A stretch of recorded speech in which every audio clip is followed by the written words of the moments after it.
নমস্কার বন্ধুরা, পার্বতী রান্নাঘরে সবাইকে স্বাগত জানাই। আশা করি তোমরা সবাই ভালো আছো আর আমিও ভালো আছি। বন্ধুরা, আজ আবার আমি একটা নতুন রেসিপি নিয়ে চলে এসেছি। আজ আবারও আমি একটা মিষ্টি রেসিপি করব। সেটা করব কলা দিয়ে। এখানে আমি পাকা কলা নিয়ে নিয়েছি। এখন আমি সবগুলো কলার খোসা ছাড়িয়ে নেব। যখন আমার ঘরে কলা বেশি থেকে যায় তখন আমি নষ্ট না করে এভাবে আমি কিছু না কিছু বানিয়ে নিই। বন্ধুরা, কলাটা দিয়ে আমি কিভাবে রেসিপি করি সেটা দেখার জন্য ভিডিওটাকে প্রথম থেকে লাস্ট অবধি দেখার অনুরোধ রইল। সবগুলো কলা থেকে খোসা ছাড়ানো হয়ে গেছে। চলো এখন দেরি না করে শুরু করে দিচ্ছি। প্রথমে আমি একটা বড় বাটি নিয়ে নিয়েছি। তারপর আমি কলাটাকে গ্রেট করে নেব, যাতে দানা দানা ভাব না থাকে।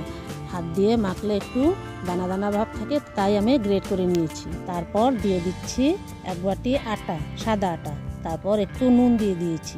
দিয়ে তারপর কলাটাকে আমি ভালো করে শুকনো শুকনো করে মেখে দেব, যেভাবে আমরা আটার ডো তৈরি করি ঠিক সেভাবে। তারপর দিয়ে দিয়েছি কোকোনাট পাউডার, সেটাকেও আমি ভালো করে একসাথে মিশিয়ে নেব। এখন চেপে চেপে ভালো করে মেখে নিয়েছি। এখন একটু ঢাকা দিয়ে রেখে দেব। এটাকে ঢেকে রেখে এদিকে আমি একটা শিরা বানিয়ে নেব। একটা কড়াই বসিয়ে দিয়ে দিয়েছি 1 কাপ চিনি আর 2 কাপ জল। একটু নেড়ে চেড়ে মিশিয়ে দেব। এখন একটু চিনিটা গলে যাওয়ার অপেক্ষা করব। তারপর দিয়ে দিয়েছি 3-4টে এলাচটা দিয়ে দিয়েছি, যাতে একটু শিরাটার মধ্যে একটু ফ্লেভার আসে। এখন শিরাটা একটু ফুটে ঘন হতে থাকুক। আর এদিকে আমি আরও একটা কড়াই বসিয়ে দিয়েছি আর দিয়ে দিয়েছি সাদা তেল। তেলটা গরম হতে হতে এদিকে আমি সব মিষ্টিগুলোকে বানিয়ে নেব। প্রথমে আমি হাতের মধ্যে একটু ঘি লাগিয়ে নিয়েছি। তারপর ডো থেকে অল্প করে নিয়ে প্রথমে গোল করে একটু চ্যাপ্টা করে শেপ দিয়ে দিয়েছি। তোমরা চাইলে তোমাদের পছন্দ মতো শেপ দিয়ে দিও। এভাবে আমি এক এক করে সব মিষ্টিগুলোকে বানিয়ে নেব।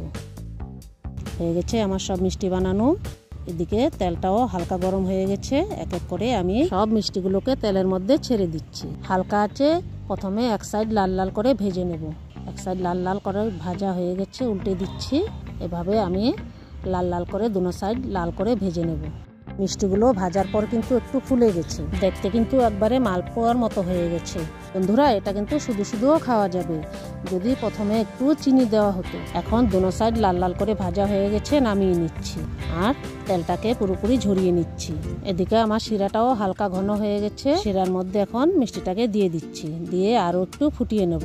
আর ওদিকে বাকি মিষ্টিগুলোকেও আমি বানিয়ে নিচ্ছি।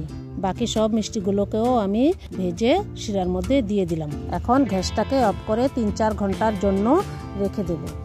তারপর নামিয়ে আমি সার্ভ করে দেব। রেডি হয়ে গেছে আজকের রেসিপি, কলার পিঠে বা কলার রসবড়া।